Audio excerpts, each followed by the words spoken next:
रासायनिक अभिक्रिया एवं समीकरण। दो या दो से अधिक पदार्थ मिलकर एक या एक से अधिक गुणधर्म वाले पदार्थ का निर्माण करते हैं तो उसे हम रासायनिक अभिक्रिया कहते हैं। उदाहरण: हाइड्रोजन और ऑक्सीजन। यहाँ पर दो पदार्थ भी हो सकते हैं और दो से अधिक पदार्थ भी हो सकते हैं। हाइड्रोजन और ऑक्सीजन यहाँ पर दो पदार्थ मिलकर जल का निर्माण करते हैं। किसी भी रासायनिक अभिक्रिया को भौतिक विधियों द्वारा उलट नहीं किया जा सकता। हाइड्रोजन और ऑक्सीजन से मिलकर जो जल बना है, इस जल को किसी भी भौतिक विधि द्वारा हाइड्रोजन और ऑक्सीजन में फिर से बदला नहीं जा सकता, उलट नहीं किया जा सकता। जब कोई रासायनिक अभिक्रिया होती है, रासायनिक अभिक्रिया में शामिल जब कोई रासायनिक अभिक्रिया होती है तो उसकी अवस्था में परिवर्तन देखने को मिलता है। रंग में परिवर्तन, तापमान में परिवर्तन और कुछ गैस भी निकल सकती है। पिछले उदाहरण में हाइड्रोजन और ऑक्सीजन मिलकर जल बना रहे थे, तो हाइड्रोजन और ऑक्सीजन गैसीय अवस्था है, ये गैसीय अवस्था है, और जल जो है ये लिक्विड अवस्था है, इसलिए उसकी अवस्था में परिवर्तन देखने को मिलता है। उसी तरीके रंग में परिवर्तन, ताप में परिवर्तन और गैस का भी निकलना। दैनिक जीवन में होने वाली अभिक्रियाएं। जब हम खाना खाते हैं वह खाना पेट में जाकर पचने लगता है, ये भी एक रासायनिक अभिक्रिया के कारण होता है।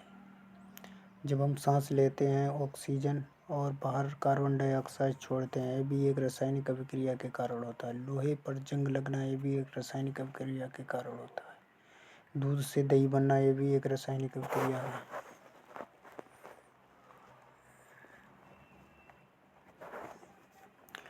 रासायनिक अभिक्रिया। अभिकारक वह पदार्थ जो रासायनिक अभिक्रिया में भाग लेते हैं।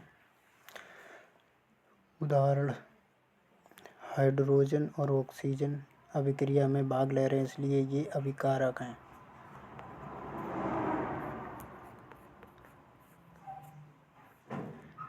और इनसे मिलकर जल बन रहा है, ये जल उत्पाद है।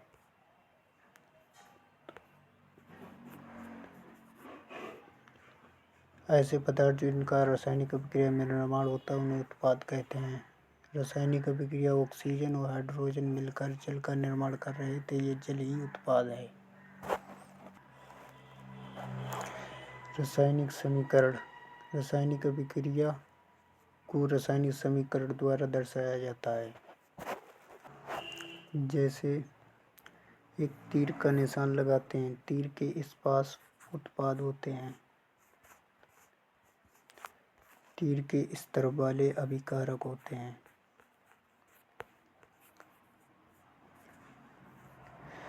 तीर के इस पार अभिकारक लिखे जाते हैं, तीर के उस पार उत्पाद लिखे जाते हैं। इस रूप को रासायनिक समीकरण के रूप में प्रदर्शित किया जाता है। आगे रासायनिक समीकरण को अभिकारकों और उत्पादकों के पदार्थों के सूत्रों का इस्तेमाल किया जाता है। कहने का तात्पर्य हाइड्रोजन को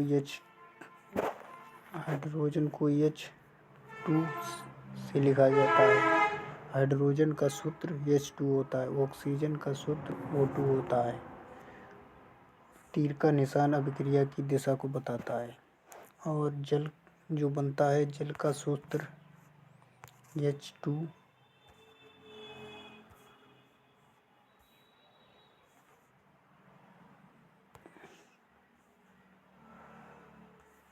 H2O होता है।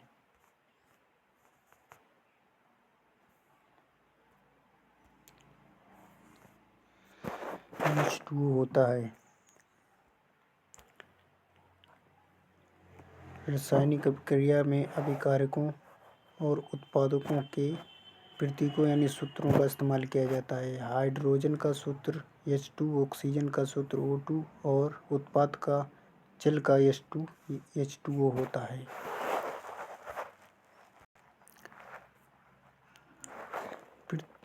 प्रतीकों के साथ साथ इनकी भौतिक अवस्था को भी दर्शाया जाता है। प्रतीकों के साथ साथ इनकी भौतिक अवस्था को भी दर्शाया जाता है। जैसे ठोस को इंग्लिश में सॉलिड कहते हैं, इसलिए इसको S से दर्शाया जाता है। तरल को लिक्विड कहते हैं, इसलिए इसको इस लिक्विड यल से दर्शाया जाता है। गैस को इंग्लिश में गैस कहते हैं, इसलिए इसको जी से दर्शाया जाता है। जलीय विनिमय को एक्वस कहते हैं, इसलिए इसे एक क्यू से दर्शाया जाता है। कैसे कैसे दर्शाते हैं, चलिए देखते हैं। H2O plus H2 plus O2 H2O, यह जो अवस्था है वो गैसीय अवस्था, इसलिए इसको जी से दर्शाएंगे। ये भी गैसीय अवस्था, इसलिए इसको जी से दर्शाया जाता है।